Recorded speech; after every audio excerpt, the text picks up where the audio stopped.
যারা একদম ঝাল ঝাল তরকারি খেতে পছন্দ করেন আজকের রেসিপি তাদের জন্য। অনেকেই আছেন খুবই একটা ঝাল ঝাল ফ্রাই বাট মাছ ভাজি মাংস ভাজি এরকম খেতে পছন্দ করেন, তো তাদের জন্য আমার আজকের ভাজিটা করবো আমি পাঙ্গাস মাছ, আর এটা একদম ঝাল ঝাল করে ফ্রাই করব। আর এখানে আমি 1 কেজি পাঙ্গাস মাছ কেটে ধুয়ে পরিষ্কার করে নিয়েছি। এখানে পেটের মাছ, পিঠের মাছ বাট সব ধরনের মাছের ছিল। তো এটা আমার মায়ের হাতের রান্না, আমার মা সবসময় এভাবে করতেন, তো সেই রেসিপিটি আপনাদের সাথে আজকে আমি শেয়ার করছি।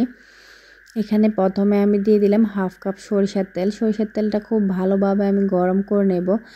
এরপর এখানে দিয়ে দিচ্ছি আমি টমেটো, পেঁয়াজ আর হচ্ছে কাঁচামরিচ। যেহেতু ঝাল ঝাল হবে ভাজিটা, তো কাঁচামরিচের পরিমাণটাও আমি একটু বাড়িয়ে নিয়েছি। এখানে 6-7টির মতো কাঁচামরিচ আমি এভাবে করে একটু কেটে নিয়েছি।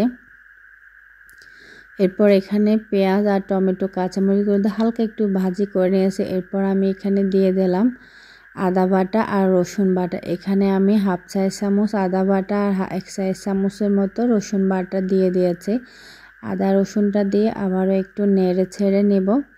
পেঁয়াজের কাঁচা ফ্লেভারটা যাওয়া পর্যন্ত আমি একটু ভেজে নিয়েছি আর তেলটাও ছেড়ে এসেছে। এই পর্যায়ে দিয়ে দিচ্ছি 2 চা চামচ উঁচু উঁচু করে হলুদের গুঁড়া, সাথে দিয়ে দিলাম 2 চা চামচ উঁচু উঁচু করে একদম বেশি করে মরিচের গুঁড়া, সাথে দিয়ে দিলাম আমি 1 চা চামচ জিরা ধনিয়া প্লাস হচ্ছে গরম মশলা মিক্স করা গুঁড়া, আর দিয়ে দিচ্ছি 1 চা চামচ লবণটা দিয়ে আবারও একটু আমি সবগুলো মশলা নেড়ে ছেড়ে হালকা একদম চুলার আঁচটা লোতে রেখে মিক্স করে নিয়েছি। এই পর্যায়ে দিয়ে দিব আমি এখানে মাছগুলা।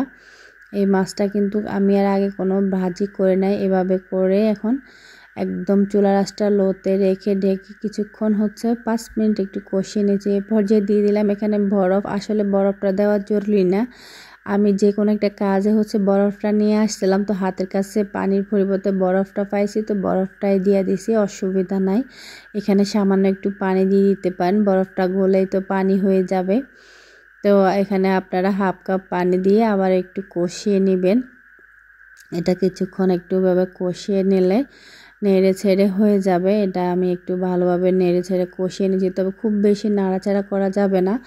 এটা নরম কোনো প্যাচুলার দিয়ে কিন্তু নাড়তে হবে, বা আলতো করে নাড়তে। আমি যে প্যাচুলাটা দিয়ে নাড়াচাড়া করছিলাম এটা একদম সফট আছে, তো যার কারণ হচ্ছে মাছগুলো ভাঙার সম্ভাবনা কম। আমি এইভাবে করে সবগুলো মাছ উল্টে পাল্টে একটু ভালো করে দিচ্ছি যাতে সবটা মশলা ঢোকে। তো এর পাকে হচ্ছে আমি আরও কিছু পানি দিয়ে দিয়েছিলাম, সেটা হচ্ছে স্কিপ হয়ে গিয়েছে।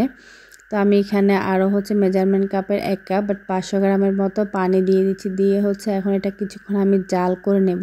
আমি এটা এই পর্যায়ে নামিয়ে নেব। আপনারা চাইলে আরও কিছুক্ষণ জাল করে তারপর নামিয়ে নিতে পারেন, তবে আমার মা এরকম করে রান্না করতো আর এটা খেতে এত ভালো লাগতো, আমার মনে হলেই ভালো লাগে। দুপুর বেলায় 2 প্লেট ভাত এই মাছের রেসিপিটা দিয়ে খেয়ে নিতে পারবো।